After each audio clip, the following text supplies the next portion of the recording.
مفتی حفظ الرحمن کیرانوی نعت آفیشیل چینل کو لائک کریں، شیئر کریں اور سبسکرائب کریں۔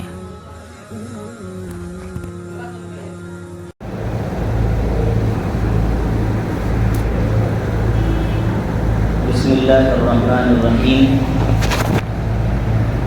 ان الحمد للہ نحمده ونستعینه ونستغفره ونؤمن به ونتوکل علیہ ونعوذ باللہ من شرور انفسنا ومن سیئات اعمالنا من يهده الله فلا مضل له ومن يضلله فلا هادي له ونشهد أن لا إله إلا الله وحده لا شريك له ونشهد أن سيدنا ومولانا محمدا عبده ورسوله صلى الله عليه وعلى آله وأصحابه وأزواجه وذرياته وبارك وسلم تسليما كثيرا كثيرا. أما بعد، أعوذ بالله من الشيطان الرجيم. بسم الله الرحمن الرحيم. يا أيها الناس إنا خلقناكم من ذكر وأنثى وجعلناكم شعوبا وقبائل لتعارفوا إن أكرمكم عند الله أتقاكم إن الله عليم خبير.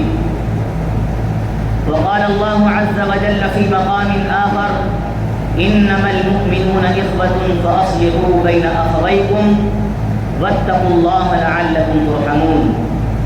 وقال عز وجل: واعتصموا بحبل الله جميعا ولا تفرقوا واذكروا نعمة الله عليكم إذ كنتم أعداء فألف بين قلوبكم فأصبحتم بنعمته إخوانا.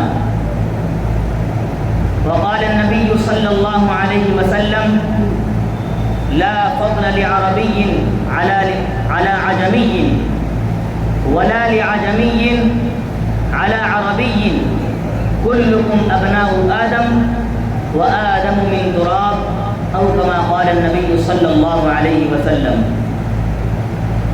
حضرات محترم، معزز سامعین امام، نوجوان ساتھیوں، بزرگوں، دینی و ایمانی بھائیوں،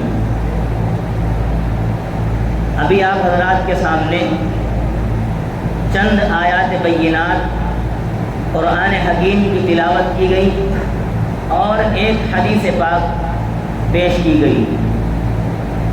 اللہ تبارک و تعالی ان آیات کے ذریعے اور نبی پاک علیہ الصلاۃ والسلام کی حدیث مبارک کے ذریعے مسلمانوں تک یہ پیغام پہنچانا چاہتے ہیں کہ ہم سب کو آپس میں اس طریقے سے رہنا چاہیے۔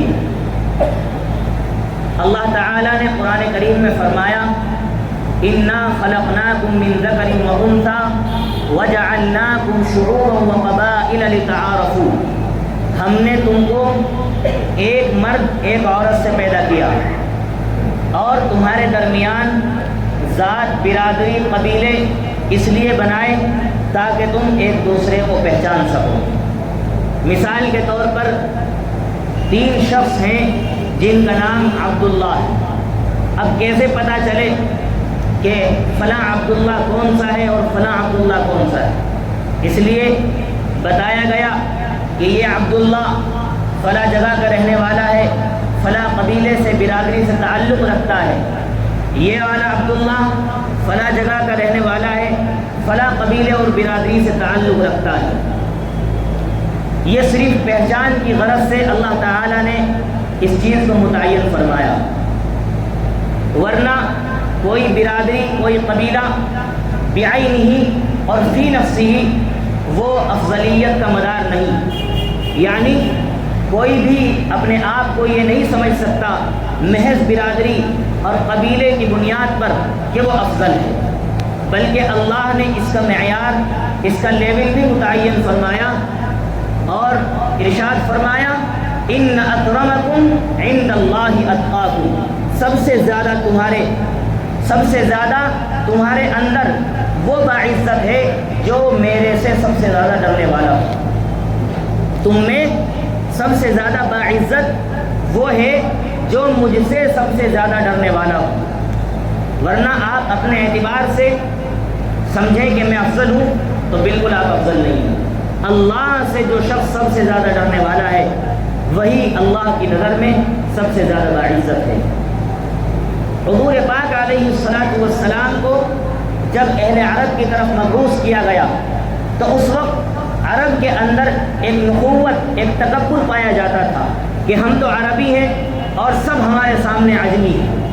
عرب کے علاوہ جتنے بھی ملک ہیں دنیا کے اندر، عرب لوگ ان کو عجمی سمجھتے تھے۔ عجمی کہتے ہیں گونگے کو، کہ جو شخص عربی زبان بول رہا ہے وہ تو ٹھیک ہے، لیکن عربی زبان کے علاوہ کوئی شخص ترکی، سندھی یا دوسری زبان بول رہا ہے تو ان کے نزدیک وہ ایسا ہے جیسا کہ بڑبڑا رہا ہے، گونگا ہے۔ یہ نخوت اور تکبر ان کے اندر پایا جاتا تھا۔ حضور پاک علیہ الصلاۃ والسلام نے سب سے پہلے اسی چیز کو ختم فرمایا۔ حضرت بلال حبشی رضی اللہ تعالی عنہ جو دیکھنے میں سیاہ فام ہیں، بدن کے اعتبار سے کالے ہیں، رنگ کے اعتبار سے کالے ہیں اور چہرہ اتنا خوبصورت نہیں ہے، لیکن حضور پاک علیہ الصلاۃ والسلام نے ان کو وہ مقام عطا فرمایا کہ بڑے بڑے لوگ، جبکہ وہ غلام تھے، امیہ بن خلف کے غلام تھے، حضور پاک علیہ الصلاۃ والسلام نے خود ان کو خرید کر کے آزاد فرمایا اور اسلام میں وہ مقام عطا فرمایا کہ لوگ دیکھ کر ان کو عش عش کر اٹھے۔ سب سے پہلے اللہ کے گھر میں اذان دینے کا شرف جس صحابی کو حاصل ہے وہ حضرت بلال رضی اللہ تعالی عنہ۔ فتح مکہ کے موقع پر حضور پاک علیہ الصلاۃ والسلام چاہتے تھے کہ ہم جنگ نہ کریں، اللہ کے گھر میں جنگ نہ ہو، اگرچہ اس کی اجازت بھی تھی کہ اگر کوئی اللہ کے گھر میں تم پر حملہ کر رہا ہے تو تم اپنے دفاع میں، اپنے ڈیفنس میں حملہ کر سکتے ہو، لیکن حضور پاک علیہ الصلاۃ والسلام کی دلی تمنا اور آپ کی دلی خواہش یہ تھی کہ اللہ کے حرم میں اور اللہ کے گھر میں خوریزی نہ ہو۔ اسی طریقے سے اللہ نے اسباب بنا دیے۔ حضور پاک علیہ الصلاۃ والسلام جیسے ہی مکے میں داخل ہونے کے قریب تھے، تمام لوگوں نے ہتھیار ڈال دیے اور اس وقت لوگ بہت زیادہ تعداد میں مسلمان ہوئے اور اللہ کا گھر خوریزی ہونے سے بچ گیا۔ اس وقت تمام بڑے بڑے قبیلوں کے سردار وہاں پر موجود تھے، لیکن اللہ کے نبی صلی اللہ علیہ وسلم نے حضرت بلال رضی اللہ تعالی عنہ کو حکم دیا اور کہا کعبے کی چھت پر چڑھو اور اذان دو۔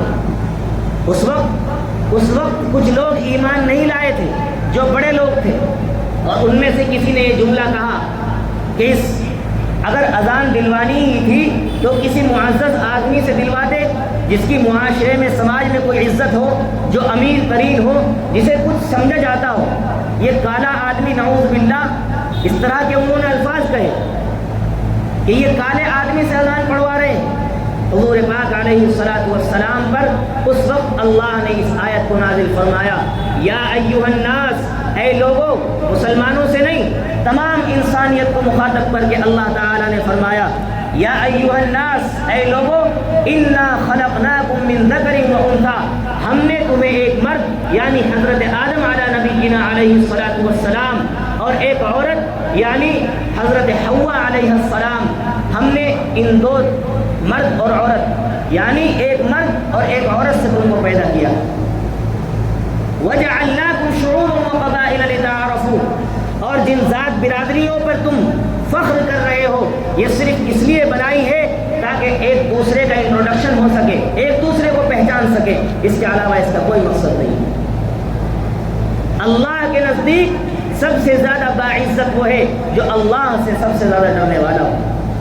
حضور پاک علیہ الصلاۃ والسلام نے حضرت بلال رضی اللہ تعالی عنہ کو مخاطب کر کے فرمایا، اے بلال، تم ایسا کون سا عمل کرتے ہو کہ جب میں معراج پر گیا اور مجھے جنت کی سیر کرائی گئی تو میں نے تمہارے قدموں کی آہٹ اپنے سے آگے جنت کے اندر سنی، تمہارے قدموں کی چاپ اور تمہارے قدموں کی آہٹ اپنے سے آگے سنی۔ حضرت بلال رضی اللہ تعالی عنہ نے جواب دیا، میں ایسا تو کچھ عمل نہیں کرتا، بس اتنا کرتا ہوں کہ جب بھی میں وضو کرتا ہوں 2 رکعت نماز تحیۃ الوضو کی نیت سے پڑھ لیتا ہوں، 2 رکعت نماز تحیۃ الوضو کی نیت سے پڑھ لیتا ہوں۔ اسی طریقے سے آپ ایک اور صحابی کا جائزہ لیں، حضرت سلمان فارسی رضی اللہ تعالی عنہ کہاں سے ایران سے تشریف لائے، کس کس طریقے سے مصیبت کا سامنا کر کے تکالیف کو برداشت کر کے مدینے پہنچے اور کس طریقے سے اسلام کو قبول کیا۔ لیکن حضور پاک علیہ الصلوۃ والسلام نے یہ نہیں کہ یہ عربی نہیں تھے، ان کو ایسا مقام دیا کہ جب غزوہ تبوک کا موقع آیا، اسی کو غزوہ احزاب بھی کہا جاتا ہے، حضور پاک علیہ الصلوۃ والسلام نے جب صحابہ سے مشورہ کیا تو حضرت سلمان فارسی رضی اللہ تعالی عنہ نے رائے دی کہ خندق کھود کر کے جنگ لڑی جائے، کہ جب بیچ میں خندق کھد جائے گی تو پھر دشمن ہم تک نہیں پہنچ سکے گا اور وہ حملہ آور ہونے میں کامیاب نہیں ہو سکے گا۔ حضور پاک علیہ الصلوۃ والسلام نے ان کی رائے کو قبول فرمایا۔ یہ پیغام تھا اس بات کی جانب کہ کوئی ایران کا ہو، چاہے عرب ہو، چاہے ترک ہو، چاہے ہندوستان کا ہو، کسی بھی خطے کا رہنے والا ہو، اسلام میں سب برابر ہے۔ اسلام اخوت کا، مساوات کا، برابری کا درس دیتا ہے۔ اسی کو اقبال مرحوم رحمۃ اللہ علیہ، علامہ اقبال رحمۃ اللہ علیہ، جن کا انتقال 1938 میں ہوا، جنہوں نے ہندوستان کی شان میں ترانہ ہندی لکھا، سارے جہاں سے اچھا ہندوستاں ہمارا، ہم بلبلے ہیں اس کی یہ گلستاں ہمارا۔ انہی کا ایک شعر ہے، انہوں نے کہا تھا یہی مقصود فطرت ہے، یہی رمز مسلمانی۔ جب مسلمانوں کے درمیان باہم انتشار و اختلاف کی کیفیت کا انہوں نے مشاہدہ اور معائنہ کیا تو مسلمانوں کے احوال کو دیکھتے ہوئے انہوں نے ایک شعر کہا، یہی مقصود فطرت ہے، یہی رمز مسلمانی، اخوت کی جہانگیری، محبت کی فراوانی۔ یعنی فطرت کا جو تقاضا ہے، فطرت کا جو مقصود ہے، فطرت کا جو مقصد ہے، اور مسلمان ہونے کا مسلمانی جو رمز ہے، جو اشارہ ہے، اور جو اسرار و رموز ہیں اسلام کے، اس میں سے سب سے پہلا یہ ہے اخوت کی جہانگیری، یعنی ورلڈ لیول پر اخوت بھائی چارگی عام ہونی چاہیے۔ ورلڈ لیول پر اخوت اور بھائی چارگی عام ہونی چاہیے، محبت کی فراوانی اور محبت آپس میں تقسیم ہونی چاہیے۔ اور اس کے بعد فرمایا بتانے رنگ و خوں کو توڑ کر ملت میں گم ہو جا، بتانے رنگ و خوں کو توڑ کر ملت میں گم ہو جا۔ شاعری سمجھنے کے لیے اردو اور فارسی سے واقف ہونا انتہائی ضروری ہے، ورنہ کیسے ہی قیمتی اشعار سنا دیے جائیں، اگر اردو زبان سے اچھی خاصی واقفیت نہیں ہے تو ہم اس کی گہرائی اور تعمق تک نہیں پہنچ سکتے۔ بتان کہتے ہیں بتوں کو، بت کی جمع ہوتی ہے بتاں، ہر چیز کے بت ہوتے ہیں۔ جیسے قرآن کریم نے اشارہ کرتے ہوئے فرمایا افرأیت من اتخذ الہہ ہواہ، کہ جن لوگوں نے اپنی خواہشات کو اپنا معبود بنا لیا۔ کچھ لوگ ایسے ہیں جنہوں نے اپنی خواہشات کو اپنا معبود بنا لیا، تو یہاں خواہشات کو معبود سے تعبیر کیا گیا، اور معبود کے معنی ہوتے ہیں انسان جس کی پرستش کرتا ہے، جس کی بات مانتا ہے، جس کی اطاعت کرتا ہے، جس کی پیروی کرتا ہے، انسان جس کو فالو کرتا ہے، اس کو کہتے ہیں معبود۔ تو یہاں کہا گیا بتانے رنگ و خون کو توڑ کر ملت میں گم ہو جا، یعنی رنگ اور خون کے جو بت تم نے آپس میں بنا رکھے ہیں ان کو توڑ دو اور پاش کر دو، ریزہ ریزہ کر کے ملت واحدہ بن جاؤ، ایک ملت بن جاؤ۔ اللہ کے نبی نے تمہیں ملت واحدہ کا درس دیا تھا، اس چیز کا درس نہیں دیا تھا کہ آپس میں ذات برادری اور قبیلے اور کنبوں میں بٹ کر کے آپس میں اختلاف و انتشار پیدا کرنا، بلکہ تمہیں یہ درس دیا تھا انما المؤمنون اخوہ، تمام مسلمان مؤمنین آپس میں بھائی بھائی، تمام مسلمان مؤمنین آپس میں بھائی بھائی ہیں۔ اسی کو علامہ اقبال نے شعری انداز میں بیان فرمایا، یہی مقصود فطرت ہے، یہی رمز مسلمانی، اخوت کی جہانگیری، محبت کی فراوانی۔ بتانے رنگ و خون کو توڑ کر ملت میں گم ہو جا، نہ تورانی رہے باقی، نہ ایرانی نہ افغانی، سب کے سب برابر ہو جائے۔ حضور پاک علیہ الصلوۃ والسلام نے حجۃ الوداع کے موقع پر جب تاریخی عظیم الشان خطبہ ارشاد فرمایا، اس میں ایک بات یہ بھی ارشاد فرمائی لا فضل لعربی علی عجمی، کسی عرب کو کسی عجم پر فضیلت حاصل نہیں اور نہ ہی کسی عجمی کو کسی عربی پر فضیلت حاصل نہیں۔ ولا لأبيض على أسود، نہ کسی گورے کو کسی کالے پر فضیلت حاصل ہے اور نہ کسی کالے کو کسی گورے پر فضیلت حاصل ہے، الا بالتقوی، الا بالتقوی، مگر جس کے اندر تقوی ہوگا وہی افضلیت کے معیار پر فائز ہوگا۔ عرب کے اندر ایک مقولہ، ایک محاورہ کہا جاتا تھا، انصر اخاک ظالما او مظلوما۔ عرب میں آپس میں معاہدے ہوتے تھے کہ تم قسم کھاؤ، اپنی ذات برادری والوں سے حلف لیا کرتے تھے اور معاہدے لیا کرتے تھے کہ قسم کھاؤ چاہے ہم حق پر ہوں چاہے ناحق ہوں ہمارا ساتھ دینا ہے۔ وہی شکل آج ہمارے درمیان پائی جاتی ہے۔ ہماری ذات کا، ہمارے کنبے کا، ہمارے قبیلے کا آدمی ہو، حق پر ہو چاہے ناحق ہو، اسی کا ساتھ دینا ہے۔ اسلام اس چیز کا درس نہیں دیتا، اسلام اس چیز کا درس نہیں دیتا۔ تو عرب میں اس طرح کی چیزیں چلتی تھی۔ حضور پاک علیہ السلام نے اس کا سد باب فرمایا اور اس کا خاتمہ فرمایا اور ارشاد فرمایا، لا حلف فی الاسلام، اسلام میں اس طرح کے حلف اٹھانے کی کوئی اجازت نہیں۔ مقولہ کیا تھا؟ انصر اخاک ظالما او مظلوما، اپنے بھائی کی مدد کرو چاہے وہ ظالم ہو چاہے مظلوم ہو، اپنے بھائی کی مدد کرو چاہے وہ ظالم ہو چاہے مظلوم ہو۔ یعنی وہ اس کا مطلب یہ نکالتے تھے کہ یہ ہماری برادری کا ہے، قبیلے کنبے کا ہے، چاہے یہ ظالم ظلم کر رہا ہو تب بھی اس کا ساتھ دینا ہے اور چاہے اس پر ظلم ہو رہا ہو تب بھی اس کا ساتھ دینا ہے۔ حضور پاک علیہ السلام نے کہا، بات تو تمہاری ٹھیک ہے لیکن تم اس کا مطلب غلط نکال رہے ہو۔ بات تو تمہاری ٹھیک ہے لیکن مطلب تم اس کا غلط نکال رہے ہو۔ اس کا مطلب یہ سمجھو، انصر اخاک ظالما او مظلوما، جب کسی پر تمہارے شخص پر ظلم ہو رہا ہو تو تم اس کی مدد کرو، لیکن جب تمہارے ہی قبیلے کا، تمہاری ہی برادری کا کوئی آدمی ظلم کر رہا ہو اس کی مدد کیا ہے؟ فرمایا اس کی مدد یہ ہے کہ تم اس کو اس کے ظلم سے روک دو، اس کا ہاتھ پکڑ لو۔ اگر تمہارا کوئی شخص، تمہارا فرد کسی پر ظلم کر رہا ہے، مظلوم کی مدد یہ ہے کہ اس کو ظلم سے بچاؤ، لیکن ظالم کی مدد یہ ہے کہ جب وہ ظلم کرے تو اس کا ہاتھ پکڑ لو اور کہو کہ ہم ظلم نہیں ہونے دیں گے۔ حضور پاک علیہ السلام نے بس مطلب بدل دیا اور لوگوں کی اصلاح فرما دی۔ آج ہمارے معاشرے میں یہ چیزیں پائی جاتی ہیں کہ کوئی مثال کے طور پر الیکشن میں کھڑا ہے، وہ بس ہمارے مطابق ہونا چاہیے، حق پر ہو چاہے نہ ہو، ووٹ اسی کو دینا ہے۔ کسی سربراہ نے کہہ دیا، برادری کے ذمہ دار نے، کہ اس کو ووٹ دینا ہے، اب ہم آنکھ میچ کر، بالکل اس کو آنکھ بند کر کے، اندھے ہو کر، جبکہ ہم دیکھتے ہیں، سمجھتے ہیں، ہمارے اندر دماغ ہے، عقل و شعور ہے، تمام چیزوں کو ہم ایک طرف رکھ کے بس صرف اس آدمی کی بات کو ہم پانی دیتے ہیں اور بس اسی کی بات پر ہم ووٹ دیتے ہیں۔ نہیں، حضور پاک علیہ السلام نے فرمایا تھا، انما اعمالکم عمالکم، تمہارے حکمراں تمہارے اعمال ہیں، تمہارے حکمراں تمہارے اعمال ہیں، جیسا بوؤ گے ایسا کاٹو گے، جیسا بوؤ گے ایسا کاٹو گے۔ سوچ سمجھ کر تم انتخاب کیوں نہیں کرتے؟ بہت سارے آدمی اچھے بھی ہوتے ہیں لیکن بس صرف کسی نہ کسی کہ بس یہ ہماری برادری کا نہیں ہے، اس وجہ سے اس کو نظر انداز کر دیا جاتا ہے۔ کہیں کہیں اس کا برعکس دیکھنے میں آتا ہے۔ غرض یہ کہ یہ تمام چیزیں جو نئے نئے خدا، نئے نئے بت ہم نے اپنے سماج میں، معاشرے میں جن کو ہم نے بنا رکھا ہے، ان کی اسلام میں کوئی گنجائش نہیں ہے۔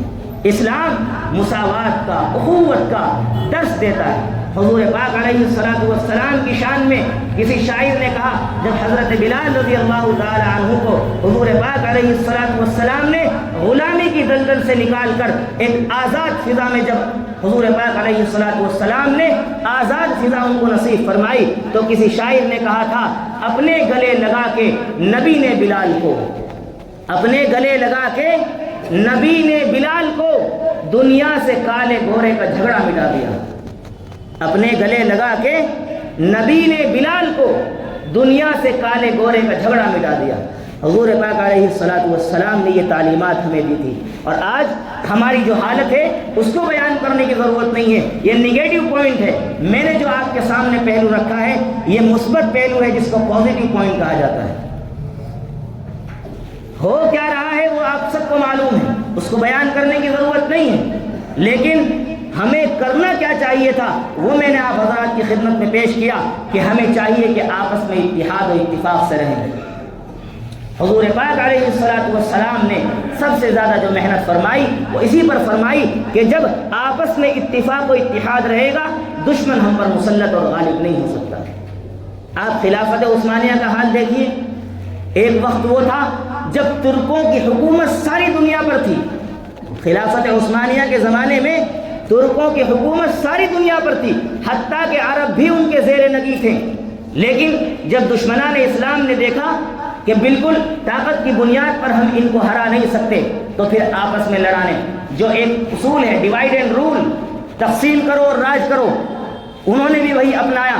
ادھر عربوں سے کہا کہ تم تو عرب ہو، تمہارے یہاں قرآن نازل ہوا ہے، تمہاری زبان عربی ہے اور تم ان ترکوں کی غلامی کر رہے ہو۔ ادھر وہ سبق سکھایا اور ادھر ترکوں سے آ کر کے کہا کہ تمہاری زبان عربی نہیں ہے، تم پھر بھی عربی رسم الخط میں قرآن لکھ رہے ہو اور عربی زبان تم نے رائج کر رکھی ہے اور اپنے یہاں عربوں کو ملازمت دیتے ہو، کیا ضرورت ہے، اپنے آدمیوں کو لگاؤ۔